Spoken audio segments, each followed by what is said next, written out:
The figure given shows the birth rates of China and the USA between 1920 and 2000. Clearly, both rates fluctuated dramatically during this period. China's birth rate rose from around 10% in the 1920s to 15% in 1935. Then it fell sharply to around 5% in both 1940 and 1945. It increased rapidly to a peak of 20% in 1950. After this it fell dramatically to less than 10% in 1955. Finally, it decreased steadily to about 2% in 1980 and remained at this level until 2000.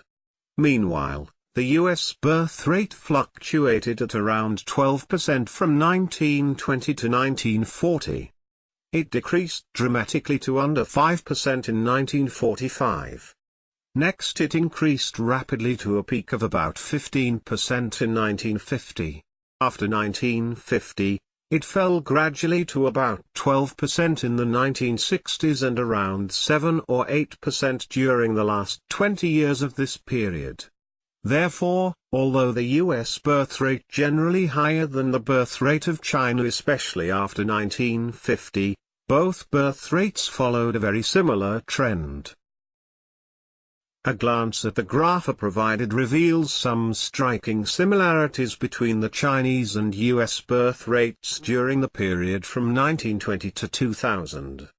It is evident that both nations saw considerable fluctuations in fertility, with lows during the 1940s and highs during the 1950s, increasing from approximately 10% in 1920 to 15% in 1935. China's birth rate then plunged to a low of just 5% in the 1940s. This was followed by a period of exponential growth, with fertility in the country reaching a peak of 20% in 1950. The latter half of the century, however, brought a sustained decline in this figure. The US birth rate, meanwhile, fluctuated at somewhere between 11 and 13% prior to 1940, before dropping sharply to less than 5% in 1945. The following 5 years saw a rapid climb in this rate, to somewhere in the vicinity of 15% in 1950, followed by a steady fall. It is interesting to note that while the birth rates of both countries were comparable until 1950, the gap between the two widened after this time as fertility in China slid away. The first figure shows the percentage of criminal convictions in the UK that occur among men and women of different ages, while the second compares the percentage of male and female prisoners in British jails. It is clear from the graphs that most convicted criminals in the UK are in their early 20s and that men are much more likely to be convicted than women. The male conviction rate increases sharply from just 2% among 10-year-olds to about 16% among 20-year-olds. Meanwhile, the rate of convictions among female rises from 0% at the age of 10 to around 5% at 20. After this, the percentage of criminal convictions for both men and women decreases. According to the figures, 60-year-old men only commit about 2% of all crimes and 60-year-old women do not commit any crime at all. Not surprisingly, the second graph shows that 96% of all prisoners are men while only 4% are female. Given are two figures concerning criminality in Britain. The first provides data on the rates of conviction among men and women of various ages, while the second indicates the gender balance of the UK prison population. It is apparent from the information supplied that the rate of conviction among Brits of both sexes increases exponentially during adolescence and peaks at the age of about 20. Also evident is the fact that men are far more likely to offend than women. From a negligible 2% among 10-year-old boys, the male conviction rate soars to approximately 16% among 20-year-olds. The percentage of female offenders, meanwhile, climbs from 0% among girls of 10 to some 5% for 20-year-olds. The subsequent decades, however, see dramatic decreases in criminality among both sexes. A mere 2% of crimes are committed by 60-year-old men and 0% by women of the same age. As for the proportion of male and female prison inmates, men outnumber women 24 to 1. Some 96% of all prisoners are men, while the remainder are female. The two pie charts given show the popularity of several different hobbies among European adults in 1985 and 1995. Clearly, watching television was the #1 leisure activity in both years, at 32% in 1985 and 30% in 1995. However, the most obvious change to occur during this time was that computer games became much more popular. In 1985, nobody said that playing computer games was their favorite leisure activity, but in 1995 some 27% of European adults named this as the activity that they enjoyed the most. The only other hobby that became more popular was talking with friends, which rose from 21% in 1985 to 26% in 1995. By contrast, all other activities became less popular. For instance, while 23% of European adults named eating out as their favorite leisure activity in 1985, this figure was just 8% in 1995. Similarly, the percentage of people who said that they liked talking with family, other activities or watching TV also decreased. A glance at the two pie charts provided reveals the relative popularity of various leisure activities among European adults in 1985 and 1995.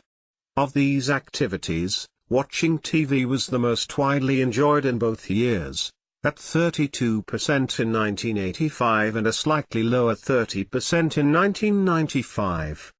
Yet, by far the most significant change to take place during this period was the increased popularity of computer games. Not a single respondent to the survey rated playing computer games as their preferred leisure activity in 1985.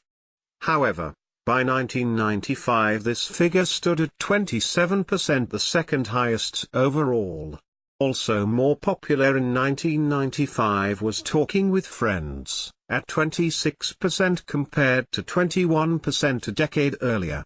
In stark contrast, however, all other activities decreased in popularity. Eating out, which was the second most widely enjoyed pastime in 1985, accounting for 23% of respondents, slipped to a mere 8% in 1995. Likewise, there were also considerable decreases in the popularity ratings of talking with family, other activities and, as previously mentioned, watching television.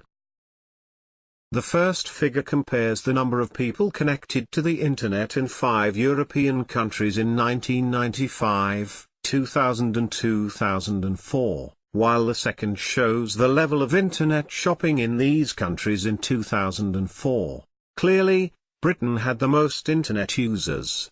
The number of British people using the Internet increased dramatically from 16 million in 1995 to 22 million in 2000 and then 41 million in 2004. Germany was second.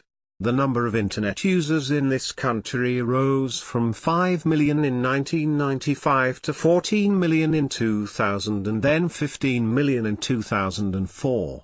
France had the third most users during this time, with 2 million in 1995, 3 million in 2000 and 6 million in 2004.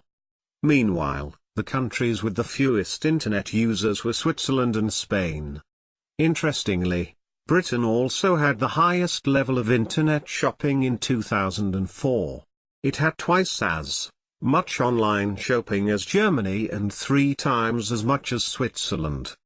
Meanwhile, Their levels of internet shopping in France and Spain were slightly lower than that of the UK. Given are two figures providing a comparison of internet use in 5 European countries, namely Switzerland, Germany, France, Spain and the UK in 1995, 2000 and 2004, as well as the popularity of internet shopping in these countries. It is evident from the information provided that Britain had by far the highest number of internet users in all 3 years. From 16 million in 1995, the number of British users climbed steadily to 22 million in 2000, before soaring to a staggering 41 million in 2004. Second in terms of internet use was Germany. This country saw a threefold increase during the period in question, from 15 million people in 1995 to 14 million in 2000 and 15 million in 2004. A similar increase took place in France. The two nations with the fewest internet users, meanwhile, were Switzerland and Spain. It is also interesting to note that internet shopping was far more common in the UK than in any other country listed.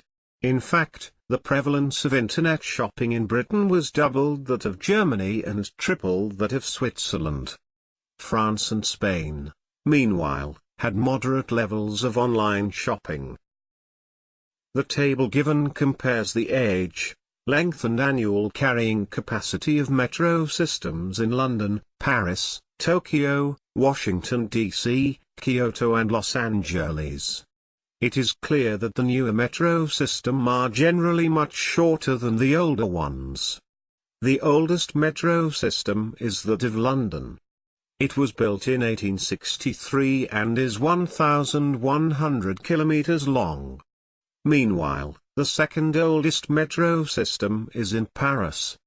This metro was built in 1890 and is also the second longest, at 594 kilometers. On the other hand, the Kyoto and Los Angeles metro systems are much newer and shorter. They were built in 1980 and 2001, and are just 11 and 14 kilometers in length respectively. We can also see from the table that the carrying capacities of these 6 metro systems are very different. The Tokyo metro system can carry the most people each year, at 1,434 million. The Paris metro comes second, with 850 million. By contrast, the metro systems with the smallest carrying capacities are Kyoto and Washington, D.C. These two metros can only carry 11 million and 70 million people per year respectively.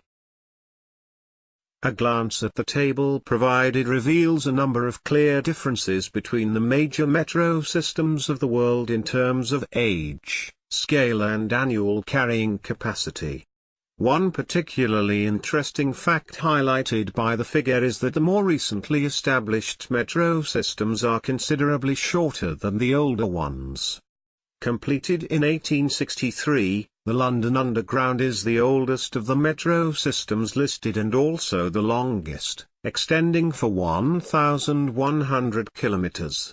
Likewise, the second oldest system is also the second longest, built in 1890. The Paris metro is some 594 kilometers in length. In stark contrast, however, the Kyoto and Los Angeles metro system, established in 1890 and 2001 respectively, are far shorter. The former covers a mere 11 kilometers and the latter just 14 kilometers. With regard to yearly carrying capacity, the metro systems mentioned in the table vary greatly. Their Tokyo metro is equipped to carry the largest number of passengers, at 1,434 million, with 850 million. Meanwhile, the Paris metro has the second largest carrying capacity. The systems with the smallest capacities are those of Kyoto and Washington, D.C., transporting just 11 million and 70 million people per year respectively. The graphs provided show the percentage of males and females with secondary and higher education in 4 parts of the world. Clearly, Europe has much higher levels of education in general than any other region. While 100% of school-aged girls and 90% of school-aged boys in Europe get a secondary education, the figures for girls and boys in sub-Saharan Africa are just 20 and 10%. Meanwhile, the figures for Latin America and East Asia are between 40 and 50%. We can also see from the graphs that higher education is more common in Europe. About 50% of adult females and 45% of adult males in this region have a higher education. By contrast, just 20% of women and 25% of men in sub-Saharan Africa have this level of education. The figures for Latin America and East Asia are only a little higher than those for Africa. Finally, it is interesting to note that females are generally more likely to get a secondary education, but less likely to get a tertiary education. Given our 2-column graphs comparing the rates of secondary and tertiary education among males and females in various different parts of the world, while Europe enjoys relatively high levels of education overall, it seems that people in less affluent regions are far less likely to be educated. All European girls of school age and 90% of boys receive of girls and 10% of boys in sub-Saharan Africa, Latin America and East Asia, meanwhile, have moderate levels of secondary education, between 40 and 50% for both sexes. With regard to higher education, the figures are much lower throughout the world. In Europe, some 50% of adult females and 45% of adult males gain a higher education. Conversely, only 20% of females and 25% of males in sub-Saharan Africa attend college or university. The figures for Latin America and East Asia are marginally higher than those of Africa. Also noteworthy is the fact that females are more likely to receive a secondary education in all regions except East Asia, but less likely to receive a tertiary education in all regions except Europe. The 2 graphs provided show how popular different kinds of plastic surgery were among Korean men and women in 2004. It is clear that plastic surgery was quite popular among women. The most common types of surgery for this group were eyelid surgery and rhinoplasty, with 320,000 and 275,000 operations respectively. Laser skin resurfacing was third, at 215,000. Meanwhile, breast enlargement and liposuction were a little less common. There were just 145,000 and 120,000 of these operations. As for Korean men, most kinds of plastic surgery were much less popular. Hair transplantation was the most common type of surgery for this group, however, there were only 60,000 of these operations. The second most popular kind of plastic surgery for men was laser skin resurfacing, with 55,000 operations. Rhinoplasty was the third most common, at 40,000 operations. Last of all, abdominoplasty and facelifts were much less popular. There were just 19,000 and 14,000 of these operations respectively. Interestingly, no hair transplantation, abdominoplasty or facelift operations were reported among Korean women in 2004. Similarly, no liposuction, breast enlargement or eyelid surgery procedures were conducted on men. A glance at the 2 figures provided reveals the popularity of various forms of cosmetic surgery among Korean men and women 2004. Not surprisingly, plastic surgery enjoyed widespread popularity among women. By far the most common forms of cosmetic procedure for this group eyelid surgery and rhinoplasty were performed a staggering 320,000 and 275,000 times respectively. Third in terms of popularity, meanwhile, was laser skin resurfacing. An approximate 215,000 of these procedures were conducted on women during the year in question. Breast enlargement and liposuction were considerably less common, at 145,000 and 120,000 operations respectively. Equally predictable is the fact that plastic surgery was far less popular among men. In contrast to women, hair transplantation was the most common cosmetic procedure. There were just 60,000 of these operations among Korean males, numbering some 55,000 procedures. Laser skin resurfacing was second for this group. Third was rhinoplasty, at approximately 40,000 operations. Finally, a relatively small 19,000 abdominoplasty and 14,000 facelift procedures were carried out on men during 2004. It is interesting to note that hair transplantation, abdominoplasty and facelift patients are exclusively male, while 100% of liposuction, breast enlargement and eyelid surgery patients were female. The diagram given shows a river flowing quickly towards the ocean and what happens to two different kinds of pollutants when they enter it. The pollutants that are mentioned in the diagram are fertilizers from farming and heavy metals from industry. The fertilizers are shown as blue spots, while the heavy metals are shown as black spots.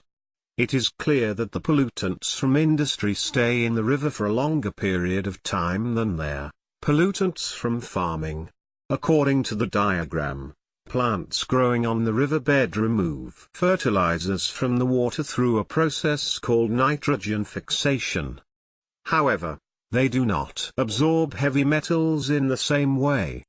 These industrial pollutants either sit on the bottom of the river or flow into the sea. Therefore, the effects of heavy metals on the environment probably continue for longer than those of fertilizers. Given is a diagram illustrating the interaction between two types of pollutants, namely fertilizers from farming and heavy metals produced by industry, and the ecosystem of a fast-flowing river. The fertilizers are denoted by blue spots, while the heavy metals are marked as black spots. From the information supplied, it is evident that fertilizers are more readily removed from the water through natural processes than heavy metals, and that the latter tend to remain in a river system for much longer periods of time. In the lower section of the diagram, plants growing on the riverbed are shown to absorb fertilizers from the water through a process known as nitrogen fixation. By contrast, heavy metals are not filtered from the river system in this way and instead either settle on the bottom or are emptied into the sea. Thus, it is reasonable to surmise that the effect of heavy metals on the environment is longer lasting than that of fertilizers. The diagram given shows how mobile phones are recycled. Clearly, the recycling process has three main stages. In the first stage of the process, the recycling company collects mobile phones from consumers. Then it stores or forwards the phones and resells some of the components. In the second stage of the recycling process, the company separates the mobile phones from their batteries and dismantles both of these. Then it separates the phones and the batteries into mechanical and magnetic parts. After this, it divides these parts up into different kinds of material.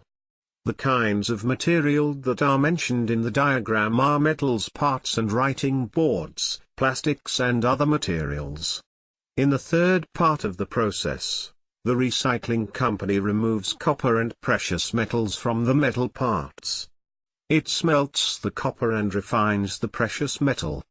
Then it reuses these materials. As for the plastic parts, it reprocesses of these into lower-grade plastics and incinerates the rest of them to recover energy. The diagram does not show what happens to the other materials. Given is a diagram illustrating the process by which mobile phones are recycled. It is evident from the information provided that there are three main phases involved. Prior to the actual processing of the phones, it is first necessary for the recycler to collect them from consumers. They are then either placed into storage or forwarded directly. At this point, the resale of certain components occurs. The second stage of the recycling process, meanwhile, entails the separation of the mobile phones from their batteries and the dismantling of both. Having further separated the phones and batteries into mechanical and magnetic parts, these parts are then divided into metals, plastics and other materials. In the third and final phase, copper and precious metals are extracted from the metal components. The former is smelted while the latter are refined and the raw materials produced, though these processes are subsequently reused. Meanwhile, plastic parts are either converted into lower-grade plastics or incinerated to recover energy. The diagram does not indicate how other kinds of material are disposed of. This is a map of a town showing where two new shopping centers will probably be built, as well as different zones and transportation routes. In the middle of the town there is a small zone called the Central Business District. Cars are not allowed in this zone. Outside the Central Business District there is a larger residential zone, and outside this there is an even larger rural zone. There is also a railway line running right through the town and three main roads which start on the edge of the Central Business District and go to nearby towns. According to the diagram, one shopping center will probably be built in the middle of the town while the other one will be built in the northern rural area. People will be able to get to the first shopping center by train or park their cars on the edge of the Central Business District and walk to it. Meanwhile, they will be able to get to the second shopping center by car or train because it will be located between the railway line and the main northwest road. Given is a map of an unnamed town illustrating the probable sites of two new shopping centers in the relation to various different zones as well as major transportation links. As shown in the figure, the town has four main zones. Located at the apex of three arterial roads is a relatively small central business district. Cars are not permitted in this area and all major roads terminate at its outer edge. Surrounding the town center is a much larger residential zone which has within it two smaller industrial zones. Beyond this, meanwhile, is an even larger rural area. A railway line runs through the entire town, from the northwest to the southeast. With regard to the planned locations of the two new shopping centers, one is likely to be situated in the town center and will be accessible by train or by parking on the edge of the Central Business District and walking. The other will probably be placed on the outskirts of the town to the northwest. Access to this shopping center will be by either car or train as it will be situated between the railway line and the main northwest road.